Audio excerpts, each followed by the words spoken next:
was, I think we should explain it now, Howard. One of the things we did here that we'll rarely do is on cars, we took it from 25 to 10 on Rolls-Royce because Rolls-Royce is not going to be built here.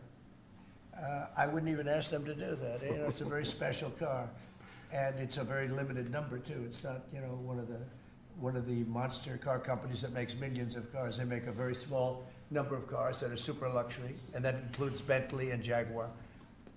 So we have some very special cars. So in order to help that industry, and that's really, you know, handmade stuff, and they've been doing it for a long time in the same location.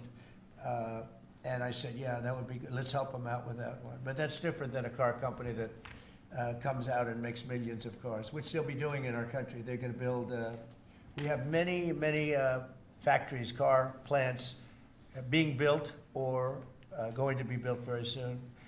I think we can say that we'll be close to $10 trillion of investment. I think we're actually at that number now if you add up some of the ones we haven't heard about yet. I mean, we have some going up right now. They have plants going up, and they haven't even spoken to us. They're doing it because of the tariffs.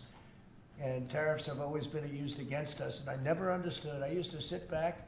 As you know, China paid hundreds of billions of dollars in tariffs when I was president. But until then, China never paid anything. And, you know, they really did a big number on us from the standpoint of trade. But we are using tariffs now for our benefit. And we have now close to $10 trillion. Think of that, $10 trillion.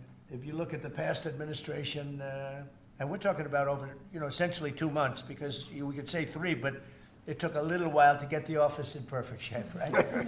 It took a little while to get things done. But once we started, when you think of that, close to $10 trillion of investment, you've had years where the United States wouldn't do that wouldn't do $1 trillion in a year, wouldn't do anywhere near $1 trillion. We did $10 trillion in 2 months.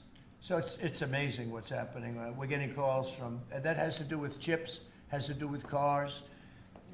We used to make chips. We had Intel, and we used to make chips. We had a monopoly on chips. Everything was made here. And now, over a period of years, because of presidents that didn't know what they were doing, they allowed that business to be stolen from us. Most of it moved to Taiwan. And you probably were in the same position, right? Because you had a lot of the chip-making capacity, but they moved it in. And if we would have said, that's fine, if you want to move it to Taiwan, that's good, but if you want to sell back into the United States, we're going to put a 50% or 100% tariff on, they would have never left.